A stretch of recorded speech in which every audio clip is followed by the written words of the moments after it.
நம்ம எதிர்பார்த்த மாதிரியே சிஎஸ்கே ஜெயிச்சிட்டாங்க. என்ன என்ன நினச்சுன்னு கேட்டால் சிஎஸ்கேஎஸ் ஜிடி ஐபிஎல் மேட்ச்சில் நம்ம சிஎஸ்கே ஜெயிச்சிருக்காங்க. ஸோ அதை பற்றி ஹைலைட்ஸ், அதுக்கப்புறம் என்னென்ன நடந்துச்சு அதை பற்றி டீட்டெயிலாக பார்க்க போகிறோம். ஸோ வீடியோக்குள்ளே போகிறவங்க மறக்காமல் லைக் கொடுத்துட்டு நம்ம சேனல் மறக்காமல் சப்ஸ்கிரைப் பண்ணிக்கோங்க. ஸோ வாங்க கைஸ் வீடியோக்குள்ளே போகலாம். ஸோ ஃபஸ்ட்டு வந்து நம்ம வந்து டாஸ் தோற்று ஜிடி வந்து ஃபஸ்ட் நாங்கள் ஃபீல்டிங் பண்ணிக்கிறோம்ப்பா அப்படின்ட்டாங்க. ஸோ நம்ம first batting ஆடணுமா, ருத்ராஜும் Rachin Ravindra opening பண்ணாங்க. ஓப்பனிங் பண்ணி தரமான ஓப்பனிங்கு. நான் ஃபஸ்ட் ஓவர் வந்து ஒரு 2 ரன் தான் அடித்தோம். அடுத்தடுத்து வேற லெவல். அடுத்த 3 ஓவர் அப்படியே 2 ரன் இருந்தோமா, அடுத்த 3 ஓவர் பார்த்தா 52 ரன் வந்துடுச்சு. எல்லாம் ரச்சின் ரவீந்திரா வேற லெவல் பண்ணிட்டாரு. நம்ம ருத்ராஜ் கேக்வாட் வந்து நம்ம ஆங்கர் பண்ணிக்கிட்டே இருந்தாரு. ஸோ அதனால நம்ம ரச்சின் ரவீந்திராவுக்கு கொஞ்சம் அட்வான்டேஜாகவே இருந்துச்சு. ஸோ அதனால அவர் கொஞ்சம் ரன் ஸ்கோர் பண்ண முடிஞ்சிச்சு. ஸோ நம்ம பவர் பிளே நல்லா ஆடினோம். ஒரு 62-1 அப்படின்னு தான் நம்ம இருந்தோம்னு நினைக்கிறேன் பவர் பிளேல.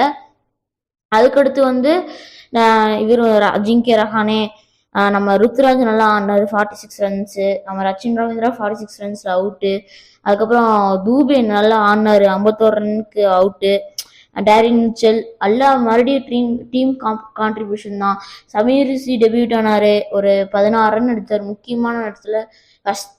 அவர் ஃபஸ்ட்டு ஐபிஎல் பால்லே 6 அடித்தார். ஸோ அது கொஞ்சம் நல்லா தான் இருந்துச்சு. அண்ட் நெக்ஸ்ட்டு அவங்களுக்கு வந்து டார்கெட் வந்து 207. அது ரொம்ப பெரிய இலக்கு தான். நான் என்ன நினச்சேன், ஓகே கொஞ்சம் டஃப்பாக தான் போகும், முன்னாடி மேட்செல்லாம் பார்த்தா கொஞ்சம் டஃப்பாக தான் போகும் அப்படின்னு நான் நினச்சேன். ஆனால் சிஎஸ்கே பவுலர்ஸ் அப்படிலாம் இல்லை, பாரு நீ என்ன பண்ணுறேன்னு பாரு அப்படின்ட்டு 140 முடிச்சிட்டாங்க ஜிடியை. ஃபஸ்ட்டு வந்து நல்லா ஸ்டார்ட் கொடுத்தாங்க ஜிடி. கில்லு நல்லா ஸ்டார்ட் கொடுத்தாரு, 8 ரன்ல அவுட். ஆனால் எனக்கே ஷாக்கு, என்னடா 8 ரன்ல கேப்டனே அவுட்டு அப்படின்னு. அதுக்கப்புறம் சாகா அடுத்த ஒரு 2 பால்ல சாகா அவுட்டு. எப்படின்னா அந்த ஃபர்ஸ்ட் வந்து தீபக் சார் போட்டும்போது மண்டையில் அடிச்சுது. அதுக்கப்புறம் பார்த்தா சாகா வந்து அடுத்த பாலே அவுட்டு தீபக் சார் பாலில். அதுக்கப்புறம் 32க்கு 2 ஆயிடுச்சு. அதுக்கப்புறம் நம்மளுக்கு மேட்ச் இப்போ நம்மளுக்கு தான், ஏன்னா ஓப்பனிங்கே பவர் பிளேயில் ஒன்றும் இல்லை, அப்படியே போயிடுச்சு. அதுக்கப்புறம் இன்னைக்கு தோனி நல்லா கேட்ச் பிடிச்சாரு, அந்த டேரியன் மிச்சல் பவுலிங் போட வந்தார்ல. ஸோ அப்போ வந்து நம்ம தோனி வேற லெவலில் கேட்ச் பிடிச்சாரு. ஒரு 2.27 மீட்டர் அந்த அளவுக்கு நம்ம அவர் பாடியை ஸ்ட்ரெச் பண்ணி கேட்ச் பிடிச்சிருக்காரு. விஜய் சங்கர் இதில் தான் கேட்ச் பிடிச்சிருந்தாரு. ஸோ அப்போ வந்து விஜய் சங்கர் அவுட் ஆனதுக்கப்புறம் 55-3 தான் இருந்துச்சு. அதுக்கப்புறம் வந்து அப்படியே விக்கெட் சரியா ஜிடி தோத்துட்டாங்க.